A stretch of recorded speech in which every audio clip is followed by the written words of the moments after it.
views expressed on this program are those of the hosts, guests, and callers, and are not necessarily those of this station, its management, or other advertisers. You're listening to Transformation Talk Radio.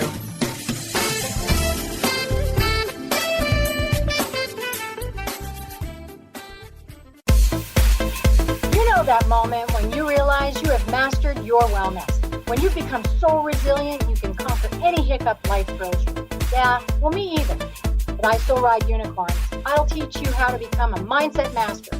You will learn how your habits and behavior affect your success in nutrition, exercise, relationships, organization, and so much more. It's your reality, and you need to do it your way. Self-care and self-love are anything but selfish. Take charge. Get excited. If not now, then when? Grab your espresso and get ready to talk all things wellness. It's time for Coach, Couch, and Coffee Radio with Coach Peggy Wellness right now.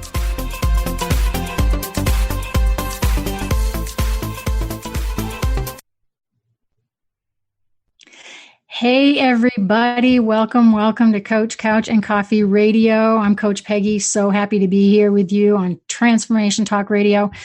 I've got my unicorn mug. You know, I always have that. And unicorns in a field of horses is my mug today. I'm actually on the road, which is kind of, you're probably saying, well, how can she do that? So I have these really cool backdrops I probably haven't mentioned to you guys before, or it's been a while. So I have probably 100 of them. And I'm able to put them up and go wherever, hotels, visit my kids, which is what I'm doing right now in Colorado. So I've left my state of Florida, which is under a hurricane watch. So pray for them, pray for our location, our house where we live. So I just wanted to let you know I am in. There is no oxygen here. I forgot what it's like here. So today, what are we going to talk about today? We're going to talk about procrastination and disorganization and how those two are evil twins and what comes before, the chicken or the egg. What comes before? Are you procrastinating and then you're disorganized, or are you disorganized and then you procrastinate? Who knows, right? We're going to tackle this. So I'm here with you every Monday night. You can always email me at coachpeggy@3wellnesspillars.com. I really love to hear from you. Some of the stories are pretty funny. So reach out to me here every single Monday night, 6 p.m. Eastern, 3 Pacific. And tonight what we're going to do, I'm actually going to break this into 4 radio shows. Why? First, I was going to do procrastination and disorganization in one show. Then I was like, man, this is a lot of content. I could just talk forever about this. Then I thought I'd break it into 2 shows. Well, now I've decided I'm going to talk to you about procrastination for 2 shows, then disorganization for 2 shows. So you got me in the month of September, starting today, all the way through to talk about this for you, because it is so important. I can tell you these are the top 2 subjects that affect wellness and that I've heard of and seen affect wellness in all my years. So it's really important that we chat about it. We're going to take care of part 1 of 2 parts for procrastination starting today. We're going to get into it. And I know you're going to have lots of questions. So pay attention to this one and you can watch each of the sequential ones as they kind of come out. All right. So what are we going to cover in all of these weeks? So let me just reel it out to you. We're going to talk about what is procrastination. We're going to talk about how many people procrastinate. We all do it. We know that. But how many really procrastinate? Why? Why do we procrastinate? What are the pros and cons? Because there actually are some pros and cons. And then we're going to talk about, let's see what others think of you. You know, others have opinions of you if you procrastinate. Some of them are not so good. We have opinions of ourselves even. And then we're going to talk about some tips to improve your procrastination. Really good ones. Really, really good ones. And then we're going to talk about how it actually affects your wellness in a negative way. Sometimes people will say procrastinating actually gives them more insight. They're more successful. We're going to talk about that as well. So I hope you're ready to get started. A bunch of people procrastinate, even millionaires procrastinate. Very, very successful people procrastinate. And really what's frustrating with procrastination is, for me as a coach, is that there are certain things we just need to do. And it kind of makes sense to me, right? We got to do this, this, this, and this in order for this to happen.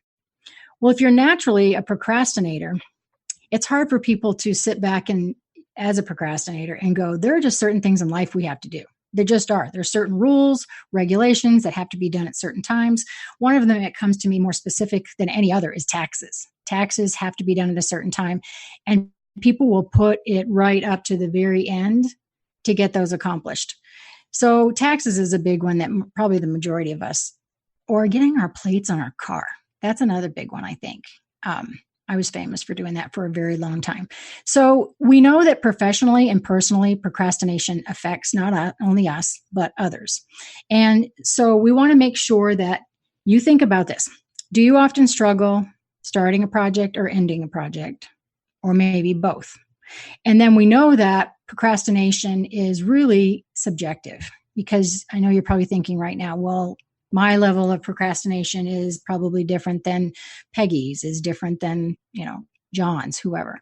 But true procrastination, you guys know who you are. You put off even doing the things you love to do.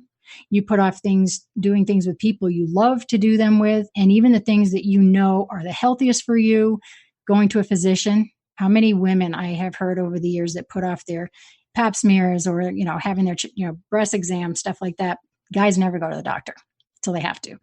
Okay, so let's talk about what procrastination is. The actual definition of it is the act of delaying or postponing. Simple. Makes sense, right? It's very, very simple. So what are the percentages of people who procrastinate? I think, honestly, this is one of those that any article you see or any study you see, that's probably going to vary a little bit. The percents would vary. But I'm going to share this one with you. When we look at the percentages of why people procrastinate, the numbers are so different out there. I'm going to share with you one that I came across that probably is pretty much accurate. So 41% of people don't feel like they want to do the project to begin with, so they'll procrastinate about it. 25% say they don't have time. Good God, I hear that a million times. We just don't have time to get it done, and they put it off. 24% do not feel it's urgent at all. And then 10% are not sure what to do. I love that one. I don't know what to do. I'm just standing here Beetlejuicing. My head's kind of spinning around. I don't know what to do. So there's some other things out there that say that random, like a general percent is that 20% of us procrastinate. I'm going to give you one more number. So the University of Calgary, there's a psychologist that did a study in 2007. He says about 70 to 90% of students, 70 to 90% of students procrastinate. And these are the findings that he had. And they're not shocking that students perform more poorly. They feel miserable. They put off paying taxes just like we do. Goodness. Suffer from medical problems, sleep issues. Obviously, they're not going to save for retirement, but those are one of the things that when we all put it off, we're not saving until the last day. When you turn 60, we start saving for retirement. So those are some of the things. But why do we procrastinate? The number one thing I think that we procrastinate about is emotion, because you guys know I teach 3 wellness pillars: exercise, nutrition, and mindset. I really think it's kind of the mindset is the first thing that we need to kind of pay attention to. It keeps us on track, and it's emotion. So one of the things that I believe with is, number one, is the emotion piece of it, because human behavior, honestly, is driven mostly by emotion. So what feels good, we're going to do. And what doesn't feel good, we ain't going to do. So if there's whether it's a project, whether it is seeing someone or an activity, even you join softball and you think you want to do softball, and then you find out you really don't want to do it because you sweat a bunch or you twisted your ankle. We're not going to do it if we don't want to do it. But we are going to do those things that feel good. So what feels good? Sitting on the couch, eating, watching TV, playing video games, whatever, donuts. Does studying for an exam sound fun? No, it doesn't. Housework? No. Dishes? No. Going to the gym sometimes? No. So pain and negative feelings are going to keep you most often from doing something. That being said, the other one is energy. Low energy. So when you have a tough task you're going to do, and you're not rested, and you're negatively, having a negative emotion, right now you are less apt to get up and be super excited with tons of willpower to say, oh my gosh, I am going to hit the gym or go for a run, or I'm going to start a new project. I'm going to rearrange the linen closets or prepare my food for the week.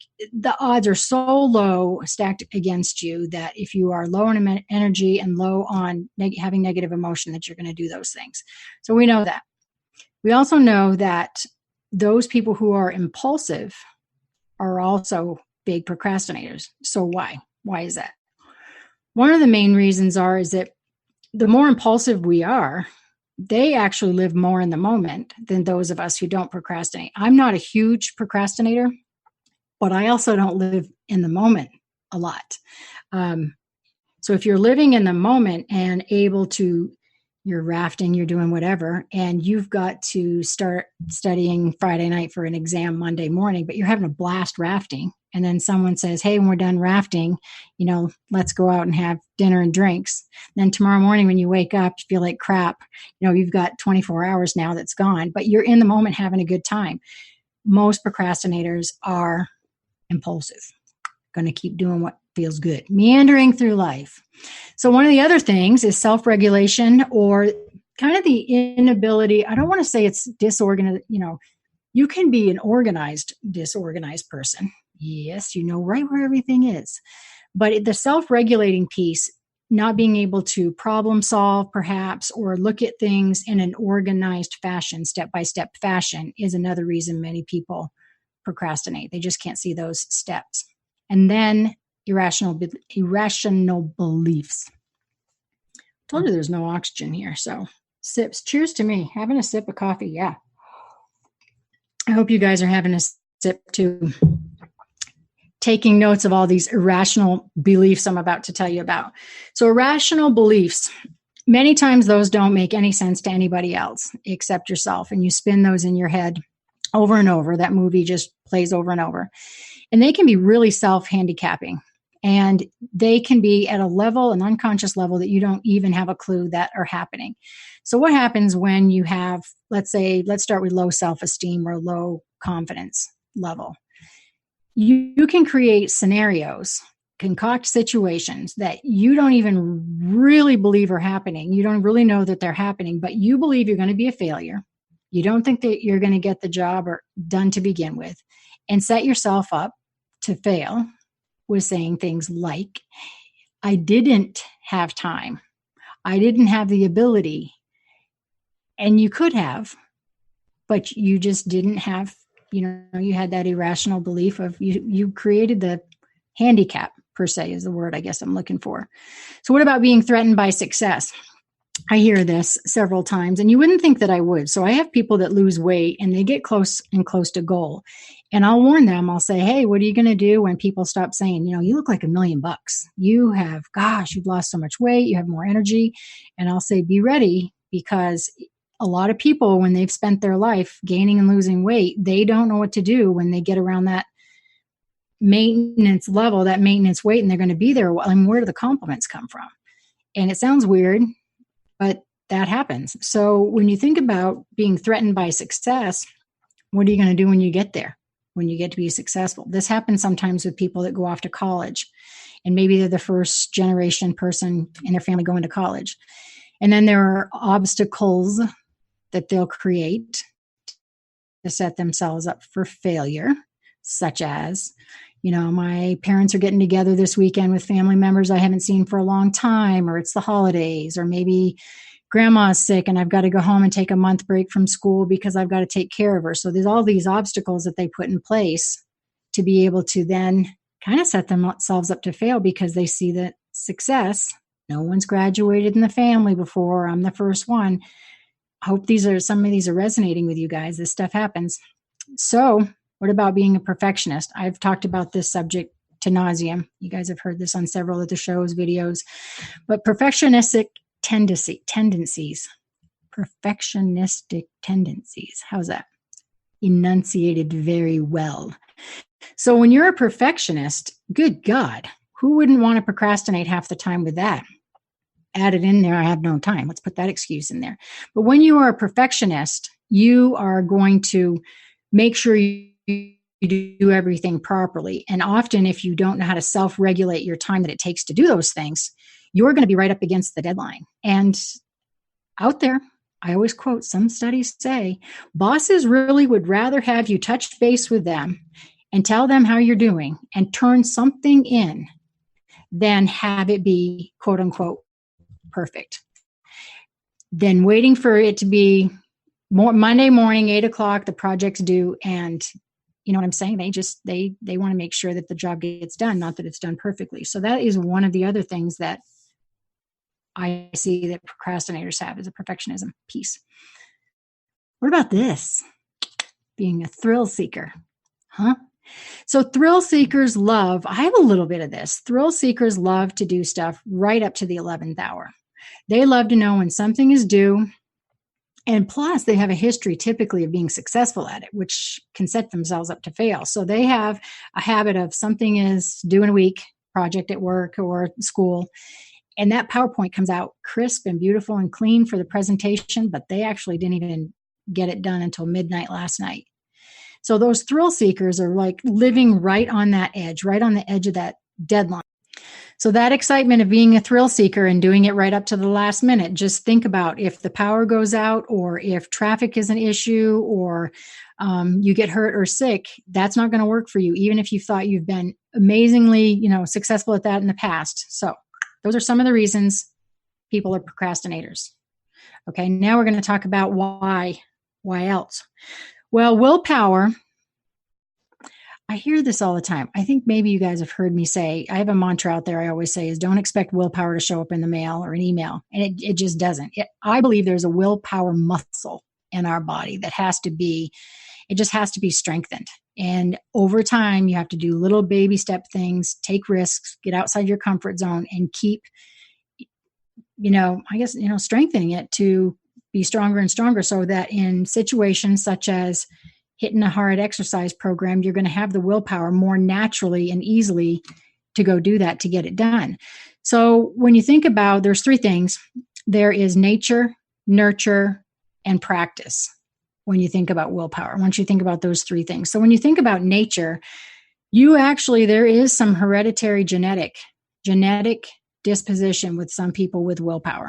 I don't know how to explain it, but that's what all the bigwigs out there say. There is something to do with that, with nature. So if you were blessed with that, some willpower that just seems naturally, you're surrounded with it, yay, kudos, blessings to you. And then there's the nurturing piece of it. The nurturing piece is that upbringing. Do you guys know that we experience about 1 million influences in our life? It blows my mind, but 1 million different influences. People are going to come across you in your life, say certain things that are going to embed. And of course, that is the nurturing piece, the upbringing piece, where you have adults that will influence you one way or the other. Actually, they can go positive or negative with willpower. And then there's the practice that I was talking about. And you can grow or shrink your willpower over time. And some of the ways that you can grow it are actually what we talk about in my world of wellness: exercising regularly, eating nutritionally, living a disciplined life. Okay, so optimizing sleep and getting outside of your comfort zone is the major one that I see, that we all have to get out of our comfort zone. We all get comfortable, me included. Like you would not believe, I can get super comfortable. So to increase your willpower, you got to get outside of your comfort zone to increase that willpower muscle. All right, so I want to give you a quick scenario, just real quick. 2 people. Let me come up with some names. Jen and Casey. I'll make it up. So who has more willpower? So Jen gets up. She is same time in the morning. She heads into the kitchen, flips on grabs a glass of water, flips on the coffee pot, hops in the shower. Everything is cranking at the same time, turns on the laptop. Everything's starting to boot up. She gets dressed, and this gal works at home. Let's say Jen works from home. And she heads out into the living room, and she just starts working at her desk, short period of time. Let's talk about Casey. Casey, the procrastinator. Casey has every single intention in her life of doing what Jen did. But she wakes up. Here comes social media. She looks at her phone. She throws on some sweats. Maybe she sits on the couch a little bit and then remembers she wants coffee, and she starts the coffee. Then she goes back and starts Facebook, thinking that the coffee, when it's done, she'll start working. And so all these little interruptions, because she lives in the moment. She's one of those, let's say. By now, Jen is about 15, 30 minutes into her 2 hours. She's going to set up to work because she is very regimented and regular in her work. She's going to work for just 2 hours today. Jen has blown through about 30 minutes and has no clue how long she was going to work out, do her work today. But those two scenarios, probably a lot of you relate mostly to Casey, the second person who kind of gets up and randomly goes through her morning. So which one do you want to be? Do you want to be Jen? Do you want to be Casey? Okay, before we end this show, I want to cover just a few more things. I want to talk about some of the reasons that people are really afraid of, fear of failure. Some of the reasons people don't start. We've talked about many already, but fear of failure, not wanting to start a project. They don't think they can finish, fail at it. Fear of success. We chatted about that. Fear of self-worth, worrying about the quality of work. People do worry about that. Hey, if I can't do it perfectly, I'm not going to do it all. Thinking about focusing on the outcome. That's another big one I see with wellness. They focus on the outcome instead of the process or, the baby steps as they go along. It's really important to not think about the end game. So if someone wants to lose 50 pounds, they're not living in the moment doing step by step, and they're going to procrastinate. I see this so much. Until that doctor says you've got to drop 50 pounds, they don't give me a buzz. And we need to be doing those baby steps before that. So focus on the outcome, not, don't focus on the outcome, focus on the steps up to that. Too many options.